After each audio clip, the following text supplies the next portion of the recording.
Here we discuss the stellar associations and streams. So there is another type of grouping of stars. This is called stellar association. This is more ephemeral, means it has a short lifespan. It exists only for a short time period, but it spread over a large region of the sky. And these stellar associations are not strictly associated with star formation. Anyway, they form an integral part of star evolution. So here, since we are dealing with both the evolution and observational properties of stars, we discuss stellar associations here. With the observational point of view, is important. Evolution atra important alla. Okay. So, a stellar association is defined as a loosely bound group of very young stars. The stars may be covered in the dust and gas cloud within which they are formed. Okay, and the star formation may be still be occurring within the cloud. അപ്പോൾ ഇങ്ങനെയുള്ള ഒരു loosely bound group of very young stars ആണ് ചില stars form ചെയ്യുന്നേ ഉള്ളൂ. So they are not visible and star formation may be still occurring within that cloud. And the main difference between this stellar associations and this open clusters is that the stellar associations is enormous in size, very, very, very large size. They cover a sizable angular area of the sky, and at the same time they compose an comparatively large volume in space. For example, this association, Scorpius-Centaurus association, is about 760 light years in extent, and it covers 80 degree. If angular dimension നോക്കുമ്പോൾ 80 degree വരുന്ന അത്രയും large sized object ആണ്. So that is the main difference between an open cluster and a stellar association. So there are mainly three types of stellar associations. The first one is the OB association, that contain very luminous O and B main sequence giant supergiant stars. അപ്പോൾ O type, B type വരുന്ന stars ആണ് ഇതിൽ വരുന്നത്. So as the name implies, they consist of O and B type stars. So the stars may be in the main sequence, giant or supergiant stage. So second association is B association, that contain only B type main sequence and giant stars. But there are no O type stars.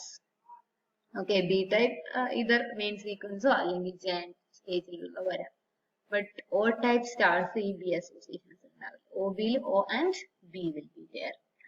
So this B association is just the older version of the OB association. അതിലുള്ള O എന്ന് പറയുന്നത് high temperature massive stars ആണ്, പെട്ടെന്ന് evolve ചെയ്യും. അപ്പൊ അങ്ങനെയുള്ള stars supernova ആയിട്ട് already മാറിയിട്ടുണ്ടാവും. അപ്പോൾ ബി അസോസിയേഷൻ എന്ന് പറയുന്നത് OB associationന്റെ ഓൾഡർ വെർഷൻ ആണ്, where the O type stars are converted into supernova stage. Okay. Now the third one is T associations, which are the groupings of T-Tauri type stars. So T-Tauri type stars നമ്മുടെ മോഡ്യൂളിൽ തൊട്ട് മുമ്പ് discuss ചെയ്തിട്ടുണ്ട്, പക്ഷെ നമുക്കത് സിലബസിൽ ഇല്ല. T-Tauri type stars are the stars that eject material into space. Okay. അപ്പോൾ അത് കണ്ടിന്യൂസ് ആയിട്ട് മെറ്റീരിയൽ എമിറ്റ് ചെയ്തുകൊണ്ടേയിരിക്കും. സോ അതിന്റെ അത് ലിത്തിയം എമിറ്റ് ചെയ്യും. അത് കാരണം എന്താന്ന് വെച്ചാല് അതിന്റെ ഗ്രാവിറ്റേഷണൽ കോൺട്രാക്ഷനും ഹൈഡ്രജൻ ബേണിംഗും തമ്മിലുള്ള ഒരു കോൺഫ്ലിക്റ്റ് കൊണ്ട് അത് ലിത്തിയം എമിറ്റ് ചെയ്യും. And the T-Tauri type stars are generally protostars that vary their luminosity irregularly in a matter of just few days. So this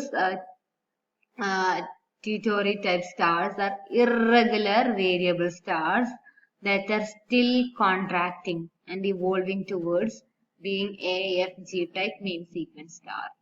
main സീക്വൻസിൽ എത്താനായിട്ടേ ഉള്ളൂ. അപ്പൊ അതിനു മുന്നേ അതിന്റെ ഗ്രാവിറ്റേഷണൽ ഫീൽഡും തമ്മിലുള്ള ബാലൻസ് കൊണ്ട് മാറ്റർ എമിറ്റ് ചെയ്യുന്നു. And they are irregular variable stars. അപ്പൊ ഇങ്ങനെയുള്ള ഗ്രൂപ്പിംഗ്സ് ഓഫ് T-Tauri ടൈപ്പ് സ്റ്റാർസിനെയാണ് T അസോസിയേഷൻസ് എന്ന് പറയാ.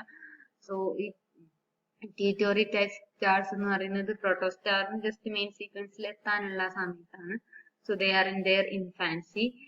They are covered in dark dust clouds.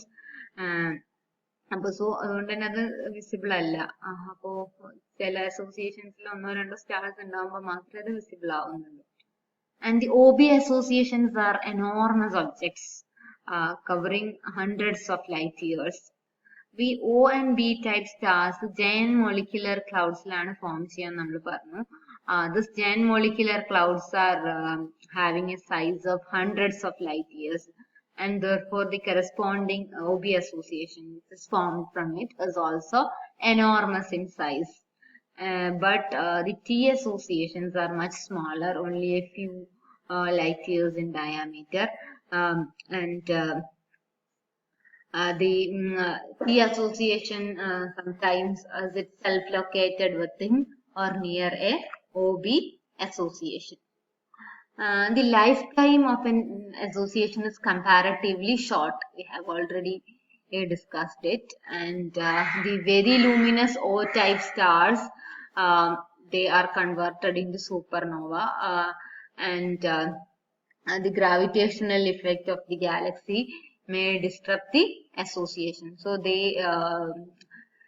are having a very, very short lifetime. So, and the identity of the group can exist as long as the brighter members which are staying in the spiral arm exist. Okay. അപ്പോൾ നമ്മൾ group association ഉണ്ടാവും എന്ന് പറയും. But as time passes, the B type stars will disappear through stellar evolution. B യും supernova ആയിട്ട് മാറുന്നു. And the remaining A type stars spread over as an enormous volume in space. അപ്പോ അങ്ങനെ ഈ stellar associations കുറച്ച് കഴിഞ്ഞാൽ അതിൽ ഓയും ബിയും എല്ലാം സൂപ്പർനോവ ആയി കഴിഞ്ഞാൽ എ മാത്രമേ ഉണ്ടാവുള്ളൂ. അപ്പൊ അത് മുഴുവൻ ഈ മൂല്യത്തിൽ സ്പ്രെഡ് ചെയ്ത് കിടക്കുക ചെയ്യാം. And the only common factor within the ഇതും നേരത്തെ ഉള്ള അസോസിയേഷൻ നമ്മൾ കോമൺ എന്ന് പറയുന്ന കാര്യം their motion through space, they are moving through space. അപ്പൊ അങ്ങനെയുള്ള സമയത്ത് ഇതിനെ അസോസിയേഷൻ എന്നല്ല പറയാ, they are called stellar streams. അതായത് സ്റ്റെല്ലാർ അസോസിയേഷൻസിൽ ഓയും ബിയും സൂപ്പർനോവായി മാറിക്കഴിഞ്ഞാൽ then it's called a stellar stream. So an example for such a stream is Ursa Major stream. So this is an enormous group of stars, and there are 5 stars which are situated in the center. They are the brightest members. So this stream is also known as the Sirius supercluster because Sirius is a member of this stream. Okay, so the brightest member of the stream is Sirius. Sirius is the brightest star, and the sun also lies within this stream. Okay.